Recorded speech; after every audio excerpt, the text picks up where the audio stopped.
Uruguto rwabire ruri kumanywa nko museto okutandikira Kikorongo mpaka kwiko mu Katare Kakura Kampondwe mu district ya Kasese. Obahati waruhika hoto rukubasa kurwetegereza ahabwe biruri mu obwambwenu. Ebyina byamizi hamwe n'obuyanja buce otiriho n'uruguto kucwanyagurika nibyo byijwiremo aruguto negurumwe kandi kiretire ebyentambra omucweka nico kimwe byonna byashanyarara. Urugutoru n'uruguto rukuru munonga urutwiro ruri kumanywa nko ruri kuza hamwata no guyange rya Uganda umushweke Champondwe kokwatana n'iyange rya Democratic Republic ya Congo no bukirabe ngo uruguto n'urwo rumwe obwahati waika huto kwetenga no kuruvugamu. As leaders, we have been appealing to the central government, that is the Ministry of Works and Transport.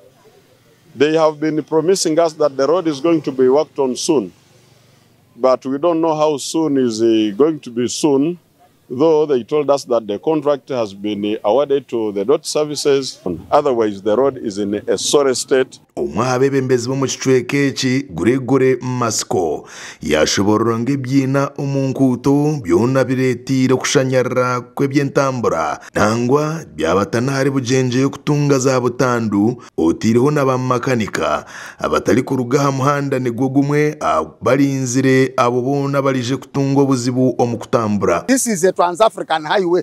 It is from another country to another country. It should be really be tarmacked. The president commissioned tarmacking the road from Kikorongo up to Wera. And that is our request. If there is anything that has led to the stalling of the road, let the people know.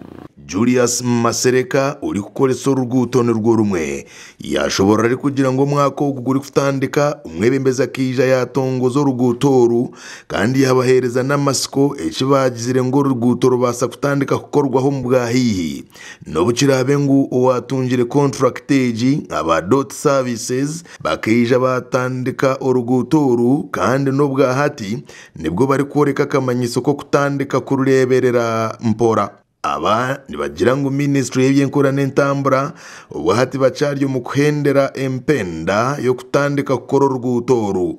Julius nagira ngo omuntu ori kuvuga ku Rugampondwe natwara ubwira ubuyabira ari kutwara emirunde ebiri kandi nabagira ngo nabari kuvuga uruguto n'urwo rumwe ubwiro bwingi ni bamara baryo mu garage okusingo bari kumara barya rugudo. The delay is definitely because as you know the road is a factor that leads to so many things really.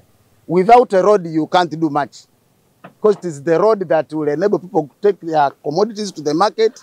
It is the road that will make people transport the traders from wherever they are to where they buy the merchandise from. So really the road is very, very important. No bukirabe ngo Minister w'enshonga za karimagezi hamwe no kwaburwa kwihanga Godfrey Kabyanga yashobora ari kugira ngo oruguto ruri kuruga Kikorongo mpaka Mpondwe government nerumanya kandi diriho na Ministry y'ebyenkora n'entambura yarutiro mu plani mbwire butarware nabaza kurutandika okurutereza. Before the actual work starts, they are supposed to continue maintaining the road. That's why they are filling potholes and the like. Later, they will now clear.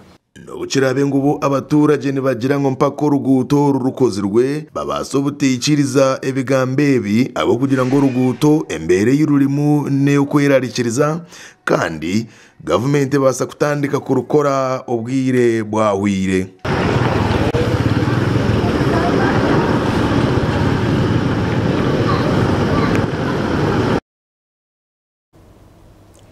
Amakuru